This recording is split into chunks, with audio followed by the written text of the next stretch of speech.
Brothers asked a couple of questions. What do you think is the likely price for Bitcoin by the end of the year? And do you think that the bull market ends at the end of the year, or does it carry us into the beginning of 2022? Yeah, that's the most asked question. I would be very, very surprised if Bitcoin price would be below $100,000 at the end of the year. That would, well, sort of invalidate my view, my models, and that would certainly surprise me. I do think we will see a price that is at least $135,000 by Christmas, because that's what my floor model says. And basically, I'm using three kind of models that all say the same thing. So stock to flow, which has 100,000 on average for the entire cycle, and mind you, we're 1.5 years into that cycle, and with below 100,000 prices. So we'll have to spend the next 2.5 years markedly above 100,000 to make that average. And the second model I use is the on-chain stuff.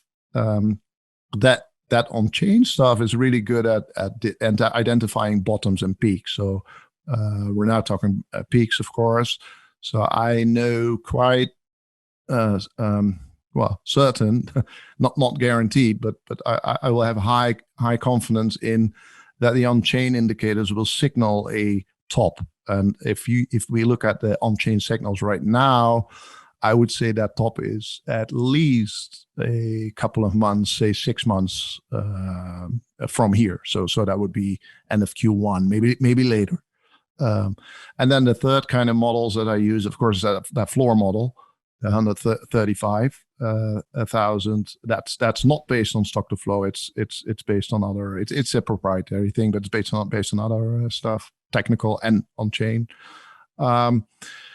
So yeah, and by the way, that's very good at, like the name says, at indicating bottoms. So I guess we will be above 100,000, above 135,000 at the end of the year, and then we'll continue to grow, maybe towards the stock to flow X model targets, 288 or even above. I would not be surprised even to see in Q1 or Q2 next year prices of $300, $400, $500,000. But I do think, and I noticed you were talking before in this show that I'm full bull. I am right now, but I'm quite sure that there will be a time when I switch from bull to bear, like I did at the end of 2017. And to be honest, I'm a bit of struggling with that, because I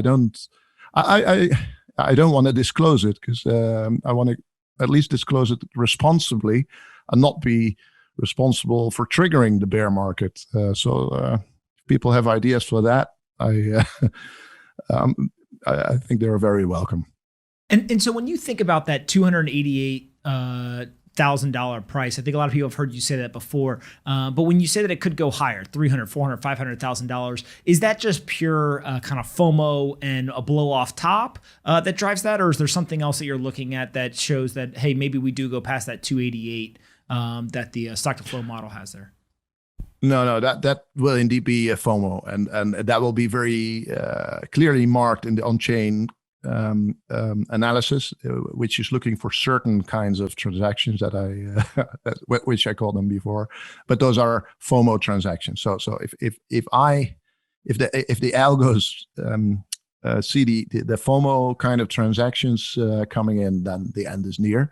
And yeah, so I would envision, like for example, going to 500K somewhere Q2 or something, and then crash back.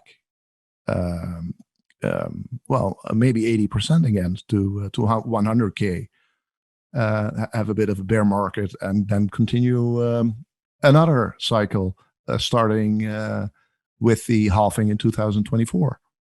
Going from 57,000 today to 500K in Q2, back down to 100K, and then continuing into the next halving while it sounds crazy to a lot of people, would be pretty consistent with what we've seen in the past in terms of volatility, both up and down. So it's interesting to hear you say that.